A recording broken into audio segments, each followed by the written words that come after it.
So I first came with the novel idea I want to attempt for NaNoWriMo. It was sometime last spring over a hangout with some fellow local comedians when somebody asked me what book I'm going to write about next. I told them that I thought about making up a whole female comedian's life as both a challenge and writing all that I know about stand-up comedy. As I was thinking of the movie There's Something About Mary and how all the men in the movie are attracted to her, I thought about as the woman protagonist being the opposite, being more of an outcast of some type while becoming a stand-up comedian. And the first unattractive name I thought of for the woman was Scotty. So then I came up with a title, There's Something Off About Scotty. The two movies I thought of next that were similar to my plot devising in use for 15 chapters to try to make up for 50,000 words. I thought about Joe Dirt, Forrest Gump.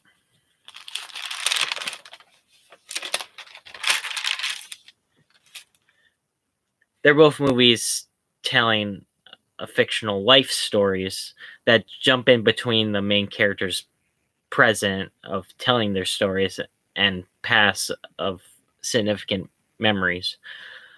Closer to Joe Dirt, I was thinking about the main character being interviewed on a podcast, like how on a radio show for David Spade's character. And Scotty Bell, the comedian, would talk about her comedy aspirations. Like with Forrest Gump, I could dabble in historical fiction, like how Scotty reacted to Hurricane Katrina and the COVID pandemic. The two books I thought about for some female stream of consciousness perspective summed up between Cheryl Stray's Wild and Dolores Claiborne by Stephen King. The few female comedian memories I have, memories as in memoirs, is that I read Maria Bamford's memoir that just came out, Sarah Silverman, of how she was a big bedwetter, Chelsea Handler, that had many men that she slept with into stories, Amy Poehler, Whitney Cummings, Tina Fey, Angelina Johnson, Reyes. But yeah, I was kind of late into this, but I was getting some sound effects. And another cute toy here is supposed to be a sign.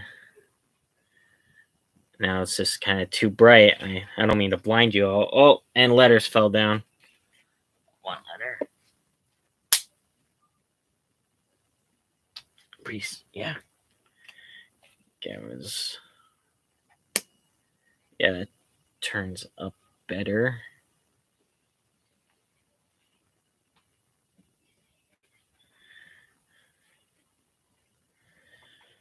Wonder. We'll deal with it later.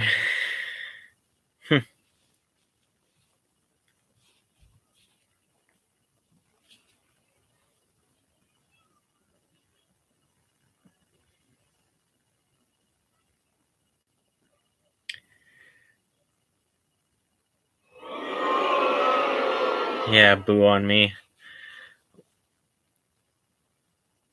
While I was anticipating to be on a podcast myself, I listened closely to the interview questions I can borrow from a friend that hosts the stupidest podcast.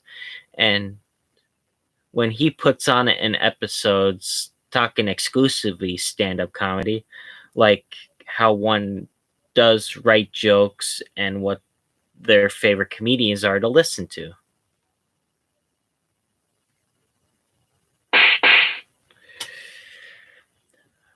My friend, the host on that podcast, then warned me of some of the questions that are sampled to be asked, and that these order of questions aren't always the same.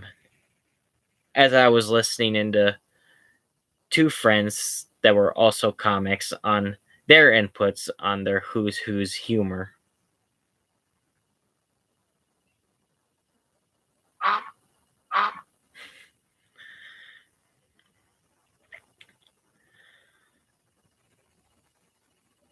I've been writing stand up and prose before. It was first being a college project that I had for cross genre writing class.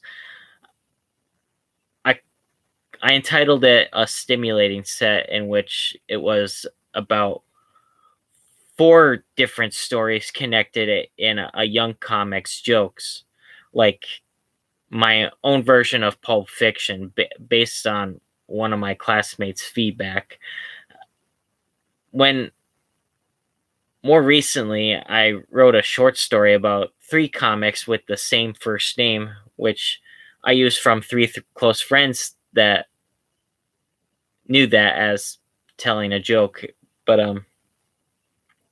I called that short story Will, Bill, and Billy.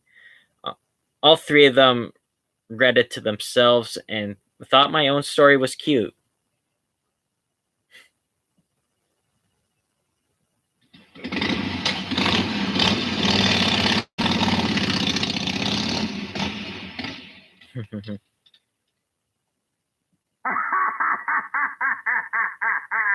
I know I got the sound effects late on this one, but writing jokes for a comedian that doesn't exist in real life feels like being a ghostwriter for an actual ghost.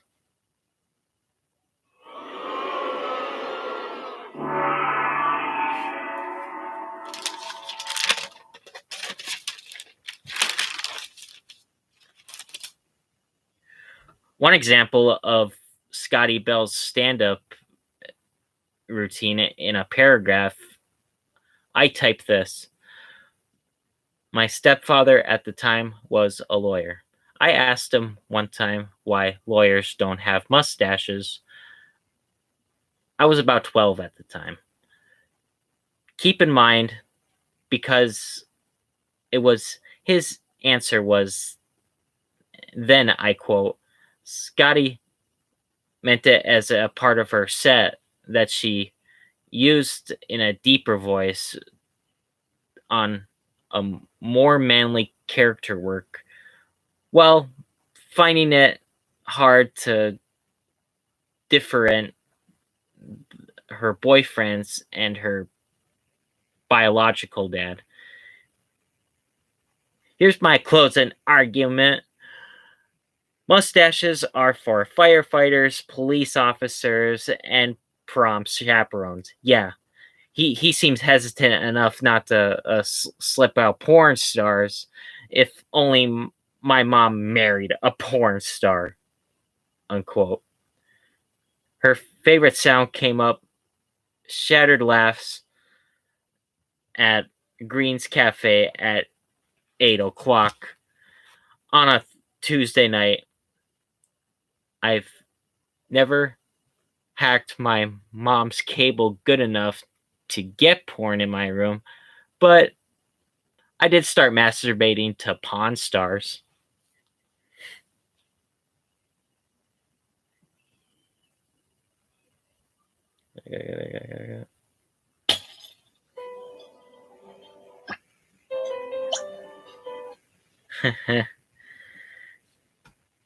Since Scotty's life didn't get into stand-up comedy until her late 20s, I wrote more about her personal life divided between playing softball, volleyball, and living and visiting divorced parents at various settings in Minnesota and Texas.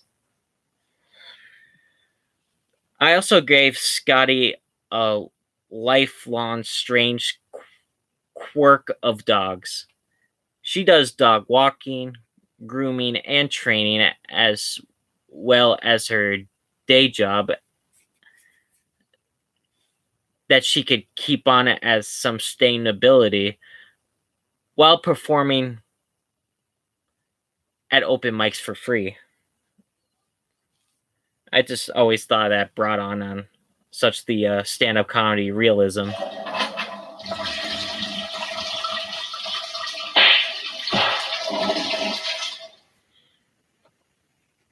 While taking care of a cat of my own, I reminisce the times that I had dogs growing up. I fear the way Scotty's behavior may turn off some people, that she meddles on lives on dog owners she helps training obedience classes and giving walks for. Eventually, Scotty would get her working life crossed with other comedians that have or just might be interested in Scotty sexually.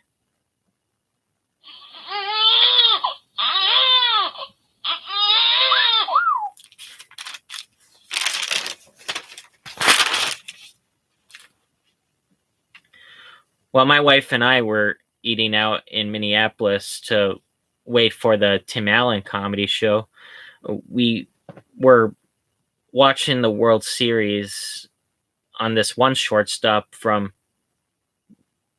the Rangers that made an impressive catch that inspired me to write about young teen Scotty getting her first menstrual period during an embarrassing moment in softball.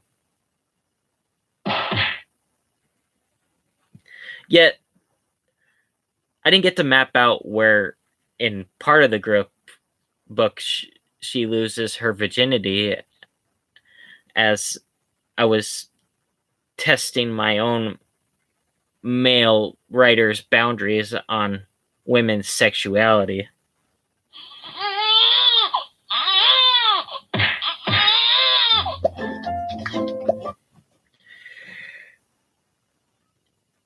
It may sound as like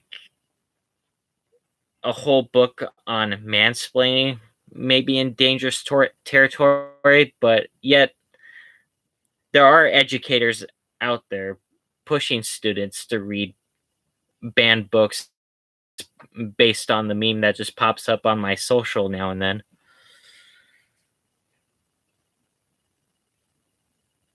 Since my own main character wasn't always in the stand-up realm, I knew she had more of her sense of humor from watching sitcoms, so I did make some references from that 70s show and Friends in her past. Friends was definitely hard to ignore after the passing of Matthew Perry.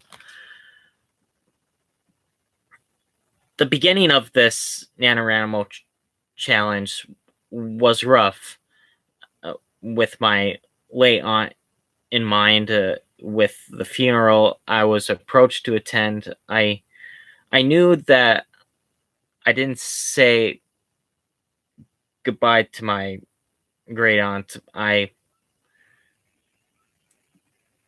knew I wasn't be able to write anything past 10,000 words. With the irony of thinking about death during my birth month being November, I did write a song called November to work out of my troubling thoughts out of my way, getting into a writing session now and then. Eventually, it led me to creating scenarios on which the main character's roommate, one of them being an aspired songwriter, pushing Scotty to be just as ambitious as her with comedy. And their other roommate is dealing with a death in her own family. There were passages that I wrote in the book that I took out of the prompt book I got, 642 things to write about. I've had this prompt book for years, and it's helped me through the most spontaneity I had last year when I was focused too heavily on plots. It gave me ideas of jokes to tell it other than the comedian Scotty, and then songs that her roommate has wrote, and making lengthy dialogues that characters come across in the main character's life, such as the podcast. So once that I got to be a guest on my friend's The Stupidest podcast, it gave me a better idea on how they are recorded with the equipment that's there. I was grateful to share my whole approach on how making people laugh out in public and how it interacts with my other talents. While I was getting the idea of being happily married, this novel allowed me to unload relationships that didn't work out for me personally and by others. And when Scotty started doing comedy after being pressured by her boyfriend to do it, and while being on the Toastmasters, and how her two roommates happened to be lesbians that went to high school with Scotty, that started off this whole on and off relationship. The gay roommates were my vehicle for diverse characters that bring tension into each other and to keep the reader guessing of where the romance is going. And while the relationships of straight women was trying to be funny while being having a dog lover complex, was all seemed to be dooming to fail.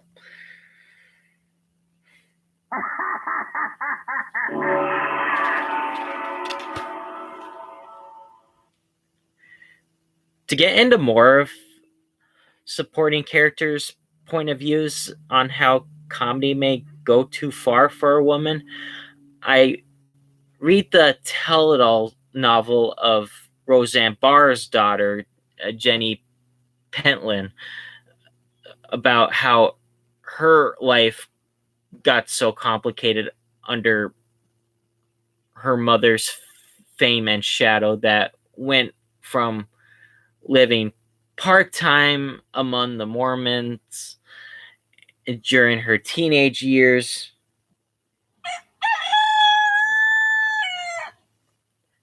Jenny once wrote, "Please be sure to let me know if the way I live my life is in total accordance with your beliefs," unquote. Which it has to be. A calling of coexistence while becoming an adult is still searching in for some belonging somewhere that just wasn't in California or Utah. Ideally, midway through November, I should have been at 25,000 words, but I was really only to make it 20,000 words even. Still a faster pace than when I did NaNoWriMo last year.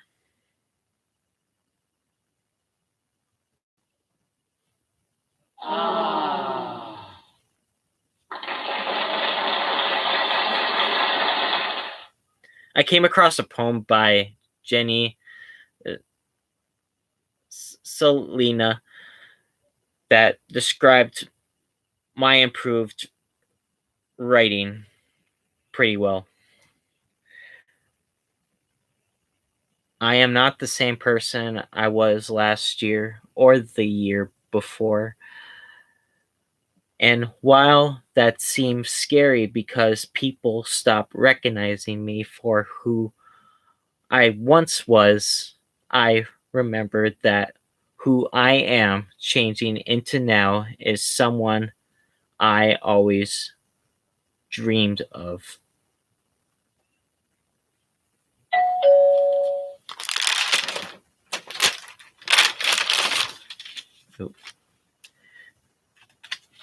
At that point, I was already 2 months as a married man, listening to the Twin Ports Comedy Podcast, where a few comics I know went into the rather complicated trip to Thunder Bay, Ontario for a comedy gig of mixed reviews compared to my wife and I that went out to a comedy show during our honeymoon.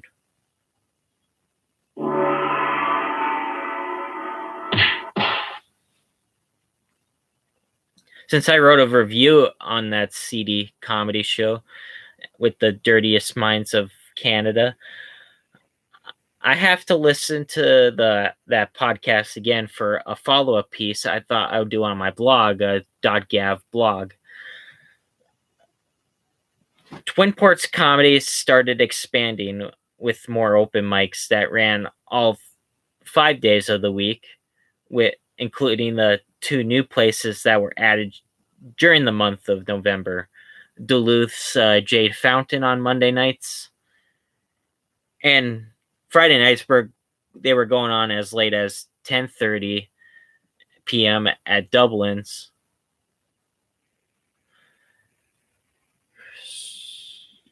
Yeah.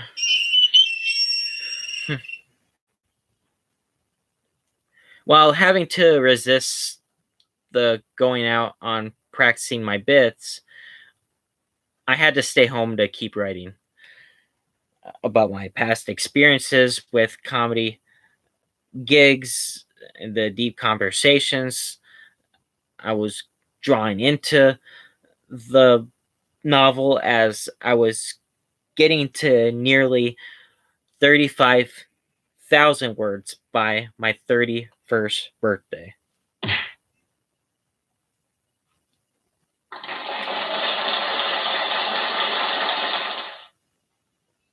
At the same time on my birthday, my episode on the Stupidest Podcast was released on Spotify.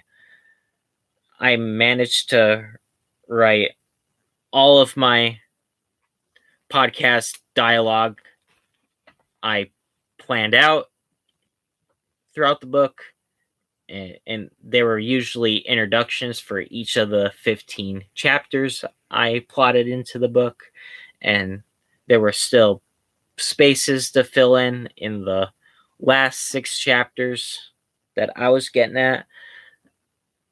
Since I had a knack of writing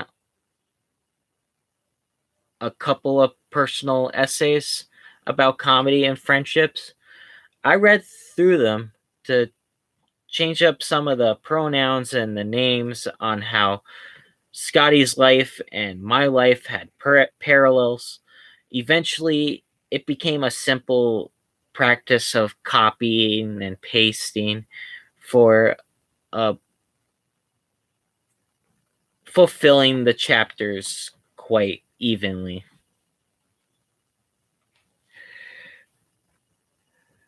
So then, by then, the morning of November 30th, I entered my final number to the NaNoWriMo amount at 50,153 words.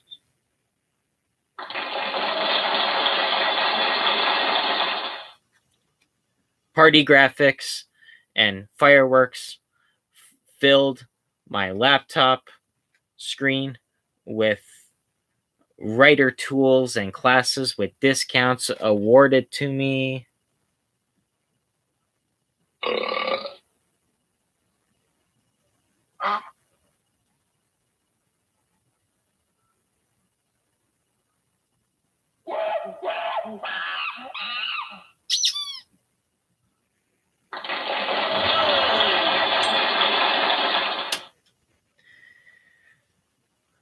I got my certificate here, printed and framed, of the NaNoWriMo winner with the whole title, my name on there. And here is my winner's t-shirt. Might be even better if I turn this light off. Here's what we'll do here. This is new to me. Well, how I'm handling some sort of tools. Hear the fan, I'm sorry. That's even too bright. Yeah, you can see it, Gavin Glen. Begins log. Just get myself light.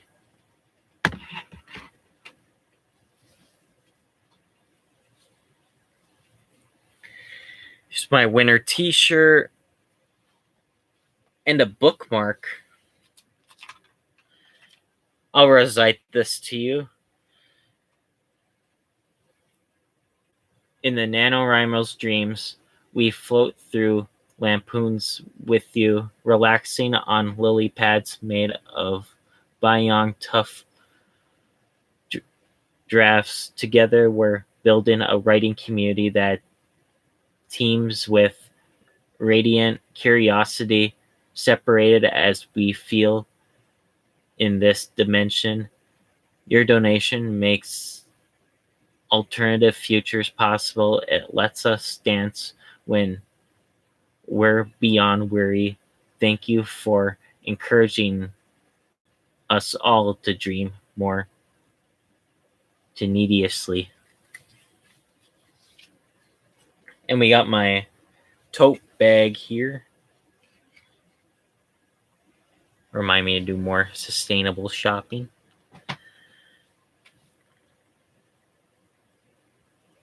So grateful. And I just got accepted to a writing retreat somewhere in the UP of Michigan in September.